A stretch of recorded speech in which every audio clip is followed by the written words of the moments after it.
Samantala, formal nang nahatid sa Senado ang impeachment articles laban kay Vice President Sara Duterte kagabi. Bagamat nagkagulo sa loob ng Senado, tiniyak naman ni Senate President Alan Cayetano na tuloy ang magiging impeachment process forthwith. Wala rin daw mangyayaring delay basta't wala nang magiging amyenda sa impeachment rules. Narito ang kabuuan ng balita.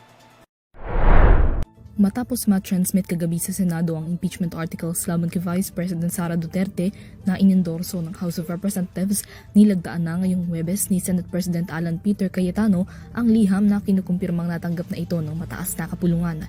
At sa kabila ng naging tensyon sa Senado kagabi, siniguro ni Cayetano na magsisimula forthwith ang impeachment proceedings ng Senado.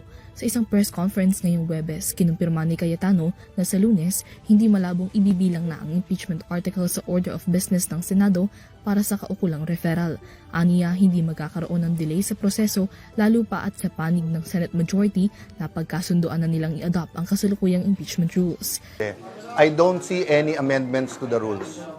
So if there's going to be any, I'm not saying there will be, I want to be clear, I'm not accusing anyone of delays.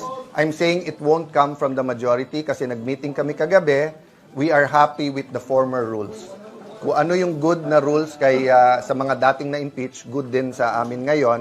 So, kaya lang, hindi ko matatanggal yung karapatan ng bawat senador na tumayo. Ang problema, madidelay kung babaguhin pa yung rules kasi ipapublish pa ulit. Kung lahat aniya ay aaprubahan ng impeachment rules, posibleng sa Lunes din ay makapag-convene na aniya ang Senado bilang impeachment court. Mula rito, manunumpa na ang mga senator judges at magpapadala na ng summons ang Senado para sa mga kalahok sa kaso. Kung hindi man aniya ito magawa sa Lunes o sa Martes, kakailanganing mag-caucus ng Senado upang desisyonan ang magiging calendar of activities.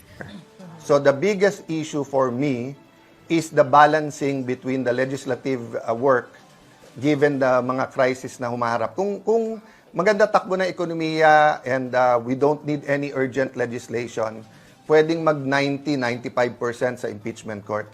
Yan. So madaling sabihin bilisan at madaling sabihin it will finish by this month or that month, but all of those will be approximation. Nanindigan din si Cayetano na susundin ng Senado ang proseso alinsunod sa batas at dedesisyonan ng impeachment ng naayon sa ebidensya. I will act in accordance with the rules. There always has to be legal grounds, and I will decide based on truth and... Para sa EuroTV News, Mila Yagin, sumasaludo sa bawat Pilipino.